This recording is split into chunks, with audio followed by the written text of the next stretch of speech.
I don't want to be strong like man who look pretty. I want to be strong like bitch that fight bears in the forest. Welcome to another episode of Bitch vs. Bear with your hosts, me, Amber, my bestie, Sydney. Woohoo! We are co-owners of Shield Maiden Training Co., and this is a show where we bitch, laugh, and chat about all things fitness and wellness related to women and the LGBTQIA plus community. Yeah, it is. It is. It is. Wow. Episode 102. Ha. Woo! We've done it. And we continue to keep doing it. I was going to say 100 was the big one. I know. It's 2 episodes ago. But now we just keep going. Now we just keep going. It's we true, just keep yeah. going. This is, what, first week of October? Yeah. Second week of October? Wild. That is wild. We're almost coming up on 2 years. That's craziness. Wow. Yeah. All right. Good for us. Right? Way to stick with it. Way to stick. Talk about consistency. Okay. So, All right. this episode, we're talking about social media, Ooh. but also setting boundaries. You do love to set boundaries. You know, it's been a theme of my life over the last year, and so I'm just applying it everywhere because I'm like, ooh, this is nice. I like Love it. Yeah. Let's do it. Yeah. So, I mean, we can all admit, I think, like, every episode I'm like, oh, I saw this on social media. Yeah. It really has become inseparable part of, like, all of our modern lives.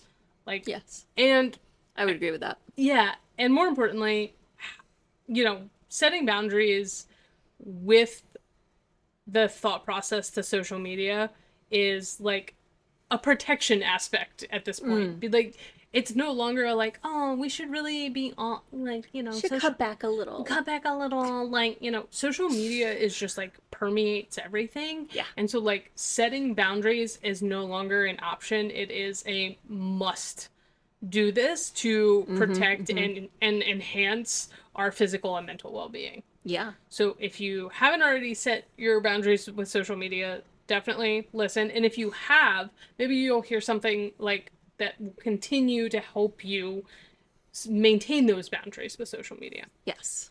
And for us women and LGBTQ plus folks in particular, social media can both be super empowering and deeply harmful. What? Yeah. I love both sides of that coin. It's a space where we can connect and find community while also exposing us to unrealistic standards, negativity, and harmful comparisons. Yes. Yeah. So we're going to talk about how we can set these boundaries with social media to better protect our mental health and prioritize our self-care. And again, if you're somebody who has already done this, like, good for you. Woohoo! That's awesome. Stay tuned in because you might learn something that you want to incorporate, and maybe you have some thoughts and can share them through like comments and all of that kind of On social media. on social media. Or just text us. Yeah. You know who you are. Yeah. Yeah. Yeah. Awesome. Yeah. Well, let's start by acknowledging something important. Social media is not inherently bad. In fact, it's been a game changer for so many people, especially women and LGBTQ plus individuals. For LGBTQ plus folks, you just love putting those back to back. I do. Platforms like Instagram, Twitter, and TikTok can offer a sense of belonging, a place to find affirming communities, and access to resources that might not be available in their immediate surroundings. For women, social media can be a space for empowerment where decisions around body positivity, reproductive rights, and gender equality thrive. But, like any tool, social media can cut both ways. While it can offer connection, it also often fuels comparison, self-doubt, and anxiety. Scrolling through perfectly curated feeds of fitness models, influencers, or people who seem to have it all together can leave us feeling less than. Yeah, I get that. For LGBTQ plus individuals, exposure to hate speech or harmful rhetoric online can further marginalize and impact mental health. Yeah. I'm a big doom scroller. Uh-oh. It's not good. Uh-oh. I know, especially since the debate. I've been I've been getting into the comments, and I know I Nope. shouldn't. Nope. Don't go to the comments. Nope. I can't help it. Don't do it. can't Okay. help it. We're going to Okay. give you some tips. Okay, great. Thank you. Okay. Here's where boundaries come in. Without them, it's easy to let social media take over our time, our energy, and even our self-worth. But with boundaries, we can take back control. So Awesome. I did not know this about Amber, but it does feel like this episode is a little bit targeted about Reason, but that's okay. It's okay. Yeah. Okay, so why are boundaries with social media so crucial? I don't know, why are they? Well, here are a few key reasons why they are. One, protection of our mental health. yes. Studies have shown that excessive use of social media can lead to feelings of depression, anxiety, and isolation. Constant exposure to filtered realities make us feel like we're not measuring up, and for women and LGBTQ plus individuals who often already face societal pressures to fit in to specific roles or appearances, this can exacerbate all of those insecurities. Yes. Totally, I get that. Yeah. I do try to follow and like, especially fitness individuals who are like outside the societal norm, Well, that's good. which is fun. So like, I'm like, okay, right. Setting good examples, seeing representation. I love it. Yes. Along with all of my lesbian content. That's what fills my social media. Love it. Feminist rants, Mine. fitness and lesbians. That's all you need. Right. Okay, so boundaries around social media are also beneficial for time and energy management. How often have you found yourself scrolling mindlessly, only to look up and realize an hour has gone by? Definitely not me. That's never happened. And not just an hour. That is time that you could have spent doing something nourishing for yourself, whether it's exercising, meditating, or even just resting. For women who are often balancing multiple responsibilities and LGBTQ plus individuals, navigating complex identities and experiences, time is a precious resource. Setting boundaries allows us to reclaim that time and not feel like we have wasted it. Yeah. Yeah. So setting boundaries with social media also helps us combat those negative influences. Yes. I mean, social media is filled with people projecting idealized versions of their lives, which can make us feel inadequate. For women, this often takes the form of unrealistic beauty standards, and for LGBTQ plus folks, it can be the pressure to fit into specific categories or identities. Setting boundaries helps us recognize that social media isn't reality, and that we don't have to conform to these narrow standards to be worthy or successful. Very true. Yeah. Very true.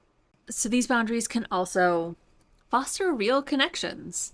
While social media can create connections, they're often surface level.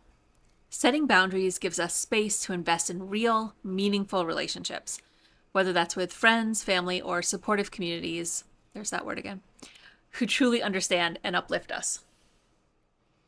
I don't understand. Doesn't sending you and Shelby memes on Instagram all day count as connecting? Unfortunately, no. I mean, sometimes, yes. They give us good ideas, like the apple cider float. Oh my gosh, I'm so excited. Yeah. So excited. Okay. Let's dig a little deeper into how social media uniquely affects women and LGBTQ plus individuals. All right, let's do it. Okay. For women, social media is often a space where beauty and body standards are amplified. We see endless images of what the ideal woman should look like: toned, flawless, thin, and perfect. It's easy to internalize these messages, leading to body dissatisfaction, unhealthy dieting, or even disordered eating. Women are also bombarded with messaging around productivity and success, when it feels like you're only as valuable as your latest accomplishment. Hashtag girl boss. Yeah, girl boss. It's like girl bossing plus mom, like, Hustle. Yeah, all of it. We've done several episodes on that already. Yeah. Yeah, it's wild to like look at social media and it's so easy to compare yourself and be like, well, I haven't accomplished all of these things. I haven't done this. I don't have this. Yeah. You know, I don't have the space and capacity and time to make 20 different types of ice and put them in my freezer. For your pebble. Have you seen those? Yeah. I love that.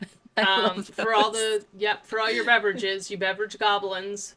You gotta have your pebble ice for your iced coffee. You gotta have your big ice ball for your your beverage, your drink of choice. Just wild. I saw one that was, it was so funny. It was stitched with this guy who does this often. And he was like, what? Like, what is, they had like, the extreme ice people. Oh yes. So they had like, It's like gonna be clear, like the clear ice and like. oh, like all the different shapes, all the different flavors. Have you seen the ones where they're like the hand cut ice? No. Yeah. Oh, jeez. They like chisel the perfect ice block for the. Yep. Oh my God, that's wild. No, this one had like, it was like Bloody Mary style. It had all this stuff in it. I was like, what are you? I don't understand what the point. Anyways, okay, that was a whole tangent. We don't like the ice people. I love watching the videos, but I don't understand. Just why. Freeze water. I'm like, is this just for Take content? Like, cube. you don't do this for like your normal life, right? Like, this is just. Anyway, whatever. Okay. This is the problem with social media. Yeah, right? I'm like, what is going on? I get very invested. So for LGBTQ plus individuals, social media can be both a safe haven and a source of distress. On one hand, it provides a platform for visibility where queer voices can be heard and celebrated. Love that. But on the other, it exposes LGBTQ plus folks to harmful rhetoric, discrimination, and unrealistic standards for identity and expression. Don't love that. In certain spaces, the pressure to present as a specific kind of LGBTQ plus person, whether that's conforming to stereotypes or appearing as an activist 24/7, it can become overwhelming. There's also the very real issue of cyberbullying, which disproportionately affects LGBTQ plus youth. Don't love that. Yeah. Yeah. It's so hard. Like, yeah. It must feel like you have to like be constantly putting out stuff that like Or liking. affirms your identity and like supports this and does that and like, Yeah. ugh, no thank you. These pressures can weigh heavily on both women and LGBTQ plus people, impacting mental health, self-esteem, and even physical health. This is why setting boundaries isn't just helpful, it's essential for our overall well-being. All right. So, how do we actually set boundaries in a way that supports our health and Yes, wellness? please. Okay. Here are just a few strategies that you might want to consider if you haven't already implemented them. The very easy one is limit screen time. One of the simplest ways to set a boundary is to limit the amount of time you spend on social media. Fair. Yeah. Most smartphones now offer tools that allow you to set daily limits for app usage. Try reducing your time on social platforms to an hour a day or less and see how it impacts your mood and energy. I love that. Yeah, I'm going to start doing that. I am too. I was thinking about that. Yeah. I tried it at one point and then like needed to do something for Shield. I was like, oh, okay, I need to like go like add more time or whatever. And then I was like, this is just inconvenient. So stopped it. Yeah. But I'm going to recommit. Cool. I like that. Yeah. So you can also curate your feed. Your social media feed should inspire and uplift you, not bring you down. Take some time to unfollow accounts that make you feel insecure or anxious. Instead, follow people and organizations that align with your values, celebrate diversity, and promote body positivity, mental health, and wellness. I feel like I've been like slowly working on this. Yeah, I feel like I have a pretty curated feed now. Is that I like all of the things on my feed so much that I want to spend more time on there. Yeah, that is the problem. Yeah, so I'm no longer seeing as much of the negative things, but now it's like definitely getting too much dopamine from the things I've curated. Yeah. Oh my god. I started following this lesbian couple, Megan and Megan. They're amazing. Love that. Yeah. They're adorable. They're both like very masculine presenting. Oh, I've seen them. Yeah. Aren't Yep. they great? Did you see the one with the like new neighbor moves in. Oh, is that a gay flag? And they like drive by in the Subaru real slow. They're so cute. I love them. And the hammer. I like when they do their readings of comments as Deb. Like they wear the wig. They like trade the wig out. They're so cute. Go follow them. They're adorable. They're very sweet. As we talk about social media and setting boundaries. This is about curating. We are following our own advice. People who uplift us and make us feel good and bring joy. They spark joy. Okay. The other thing you can do or try is create no scroll zones. Ooh. Yeah. Okay. I actually did this and didn't realize that I was like doing this. I love it. So designate certain times or areas of your life as no scroll zones. For example, you might decide that the first hour of your day is social media free, giving you time to focus on self-care. So you might decide to journal in that time, stretch or meditate, or you might set boundaries around social media use during meals or before bed to help with mindfulness and sleep quality. So I love that. Here I put my phone down at 8 p.m. Right. And just like, and that doesn't mean that I'm like going to bed. It just means like either I need to focus on my book, but either way, it goes across the room away from me, and then I don't pick it up again. It just goes on the charger at 8. Love that. So anything after 8 p.m., I don't know. Doesn't happen till the morning. I got to be better about the morning, I think, is getting on and kind of scrolling. I'm sometimes really good about it, and other times I'm not. Like if I see that somebody usually listen, Josh, sent me sent like a post to the group or something, I'll be like, oh, what did they send? Because they're 3 hours behind, so like we get things in the middle of the night from them, and then I'll look at the thing, oh, that's fun, and then something pops up on my feed and I'm like, oh, what's this? Yep. Yeah. I need to be better about like I can look at this thing and then stop or not look at it at all.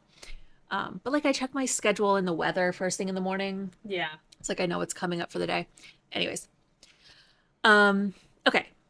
Mindful consumption. Instead of mindlessly scrolling, practice mindful consumption of social media. When you log on, ask yourself, why am I here? This feels like a very existential question. Why am I here? What do I hope to gain? Setting intentions before you engage helps keep your experience focused and positive. I actually really like that. Like I do too. I think it's something that we don't ask ourselves enough. Like, am I just opening? Like, I'll find myself at work being like, I've focused really, really hard on a task, and maybe and I just need a break. And instead of getting up and going for a walk, I'll pick up my phone. And so like having that, I was like, why am I here? Oh, I need a break. Well, this isn't giving me a break. This is not a screen break. Yeah, this is not a screen break. This isn't allowing my mind to like move away. Like this is not a break. Yeah, I have found myself asking that question. Like, I don't remember if we talked about it in this one or the last episode of like, I'll be, have the TV on, mindlessly scrolling, whatever, and be like, what am I doing? Like, why? Like, yeah. I don't need to have all this stimulation and like stop and do something creative or do something else. Yeah, I love that. Intention, so important. Yeah. What else we got? Where are we? Ah, sweet. Detox periods. I like that. Consider scheduling social media detoxes, where you take a break from all platforms for a day, a weekend, or even a week or longer. These breaks can offer mental clarity, reduce stress, and help you reconnect with yourself and probably your loved ones. Let's be serious. Yeah. Yeah. I really like that, and I think it's something that I would like to start doing. It's like once a month, just be like, you know what? Today is a no social media day. Yeah. Especially on like a weekend where like there are things to be doing. Like I don't need the distraction of this. Yeah, I think I'm going to start incorporating that. I mean, I think even taking a day a week to be like, this is a no social media day. Yeah. Because like, what? Realistically, like, why do I need to be on it every day? Like, I don't. I don't. I do not. I'm not missing anything that important. Yeah. It is where I get all my news, which is probably an issue. But You try NPR there. I follow NPR. That's where I get my news. You could just go to their website. I could do that. There you go. All right. And finally, engage meaningfully. If you're going to spend time on social media, make sure your engagement is meaningful. Comment, share, and connect with people who truly resonate with you, rather than just passively consuming content. Building a more active, engaged relationship with social media can help make it a healthier space. Yeah. Love that. I do too. I've been trying to comment more and being like, one, I know it helps the content creator. Yeah. And two, it's like, okay, well, at least now I'm interacting with it. Yeah, I guess I read the comments, but I don't usually comment very often, That's fair. which is maybe the issue. I need to not read the comments. Yeah. Maybe that. Yeah, I love that. Nice. I like it. That's a good list. It is a good list. So at the end of the day, social media is a tool. You get to decide how you use it. For women and LGBTQ plus individuals who are already facing unique challenges in prioritizing our health and wellness, setting boundaries with social media is one way that we can reclaim control of our time, our mental space, and our self-worth. Love that. The next time you find yourself endlessly scrolling, take a step back and ask, is this serving my health or is it draining me? Ooh. The answer will help guide you toward healthier habits and more intentional relationship with the digital world. I love that question. Yeah. I like it. Yeah. Is this serving me or is it draining me? Did you come up with that all by yourself? I did. Look at you go. I took it from the why am I here? What am I Yeah. trying? Like that. Because I feel that. Like there are times where I come off of social media and I feel drained. One of the reasons being I have curated a feed. One of the things I'm really passionate about is animals and animal rescue, Oof. which is incredibly hard to see in this context of social media, especially right now with the overcrowding at shelters. We haven't done a great job. And so like it is incredibly draining. Like Shelby will be like, we're not allowed to look at social media. That's why I had to say at 8 p.m. because I would just be sobbing, sitting in the corner, being like catastrophizing and just being like, there's nothing I can do to help these poor animals all over the country. And Yeah. it is incredibly draining. So like that's where that came from, because I have felt that. That makes sense. I feel that too. I follow a lot of the rescues as well. And some days I have to just scroll past them because I'm like, I can't look at this right now. But I have also somehow curated a lot of feminist and political sites and accounts. There we go, as well. So like, especially right now in the lead up to the election, there's a lot on there about Everything. the politics, the issues, the stuff that's going on, everything that's happening.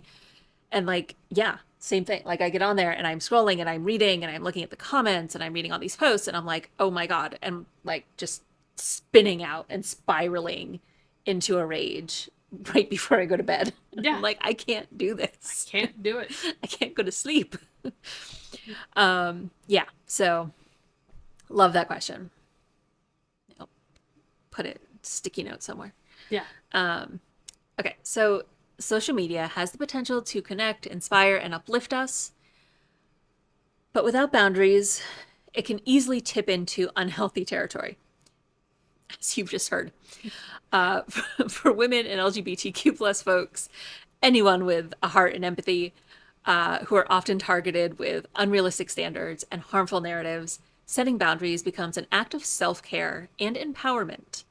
By taking control of how we interact with social media, we can protect our mental health, foster real connections, and create space for the things that truly matter. Foster dogs and reproductive rights. Yes. That period. Done. All right. If you enjoyed this episode, please subscribe, rate, leave a review, comment, share. We understand that we're on social media a lot, but podcast a little different. Like, yeah. You can do productive things and other things while listening to a podcast. Exactly. Share us. Share us a lot. Share us a lot. That's a wrap. Whether you're lifting weights or lifting each other up, let's keep breaking barriers, building strength, and embracing our rainbow of resilience. Until next time, stay fierce and stay fabulous.